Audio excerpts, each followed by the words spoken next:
गुरु नानक साहब की अभी प्रश्नकर्ता ने बात करी।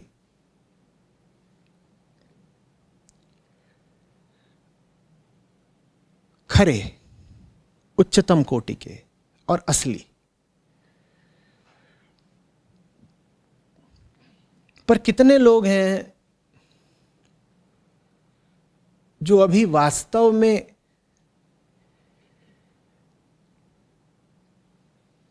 गुरु नानक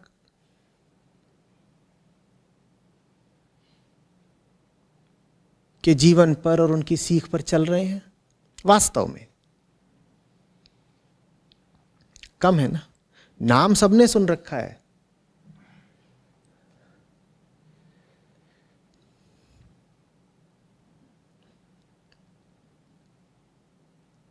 पर नानक साहब हों, कबीर साहब हों, पूछा जाए कि बताना जरा उनकी वाणी, उनका वांग्मय, उनका शब्द, उनका साहित्य कितनों ने पढ़ा है?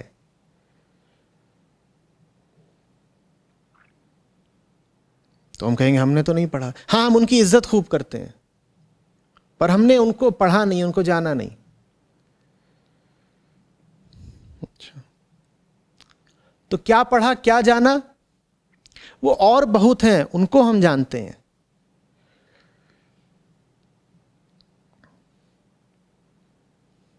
और हैं, बहुत हैं, उनको हम जानते हैं। ये दोनों चीजें साथ साथ चल रही हैं। अगर गौर से देखेंगे तो समझ जाएंगे कि इन दोनों चीजों में फिर संबंध क्या है। नकली गुरु को जानना और उसके साथ समय बिताना बहुत जरूरी है ताकि असली से बचे रह सको।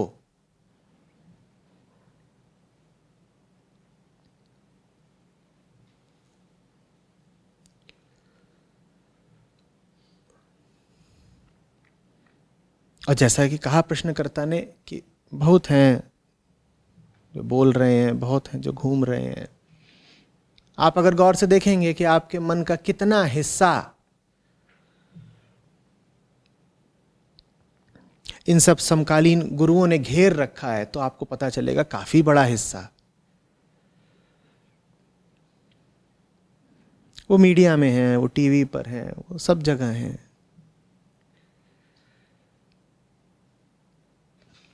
उतना बड़ा हिस्सा गुरु नानक साहब ने थोड़े ही घेर रखा है। हमने किया क्या है?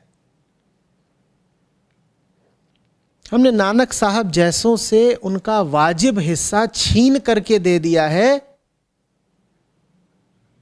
नकली गुरुओं को। मन के जिस हिस्से पर अधिकार होना चाहिए था, बाबा फरीद का, बाबा बुल्ले शाह का, कबीर साहब का, रैदास साहब का, दादू दयाल का, संत लल्लेश्वरी का, कृष्णों का, बुद्धों का, महावीरों का,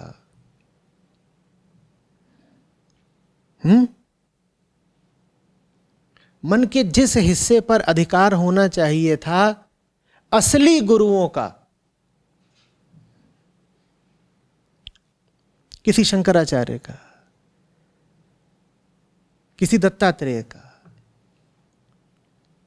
मन के ठीक उसी हिस्से पर हमने अधिकार दे दिया है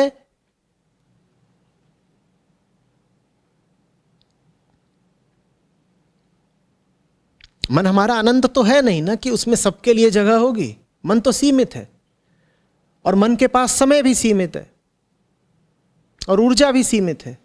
वो ऊर्जा आप सबको तो नहीं दे सकते ना।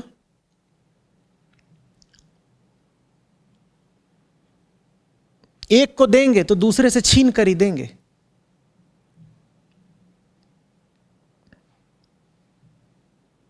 यूं ही किसी चलते फिरते को दे दी तो जो उच्चतम कोटि के थे उनसे छीन कर ही दी होगी जगह आपने।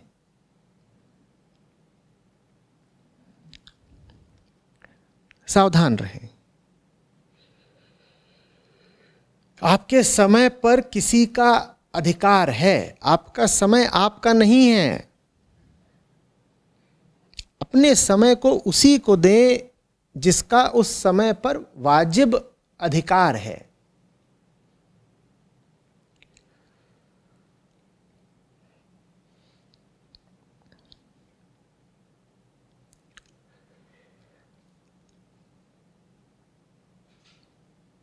नहीं तो बात नाइंसाफी की हो गई ना। किसी ऐसे को आपने बहुत कुछ दे डाला जो हकदार ही नहीं था उतना कुछ पाने का। और हक के मापदंड क्या है मैंने बता दिया।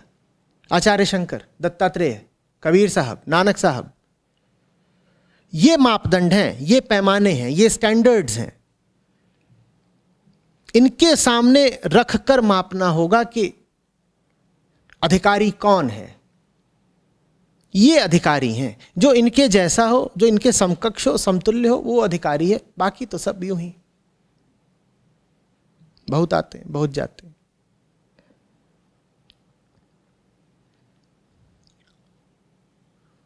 लेकिन जो अधिकारी नहीं है वो जानता है कि वो अधिकारी नहीं है, तो फिर वो कई तरीकों से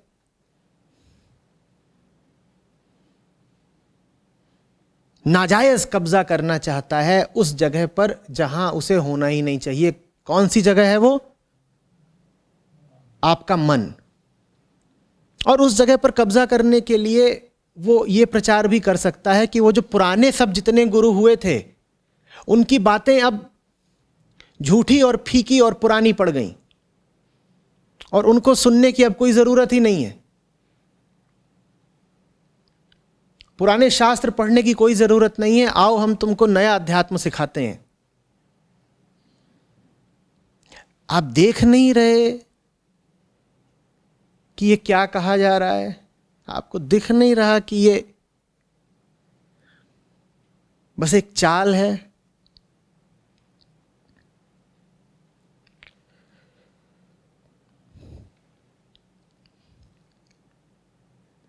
ऊंची जगह ऊंचों को ही दीजिए।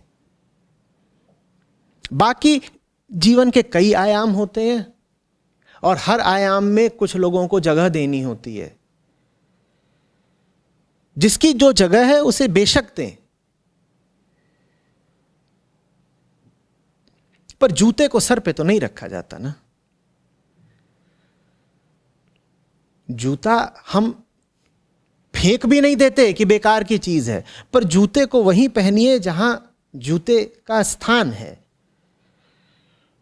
और उसका भी एक वाजिब स्थान निश्चित रूप से है। लेकिन यह मत कर लीजिएगा कि जूते को सर पे बैठा दिया और कह दिया गुरु।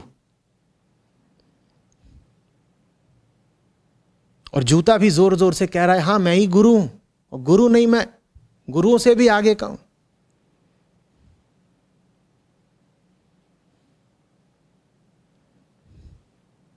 और मैं ही एकमात्र गुरु हूं, और कुछ तुम पढ़ मत लेना, तुम सुन मत लेना कुछ।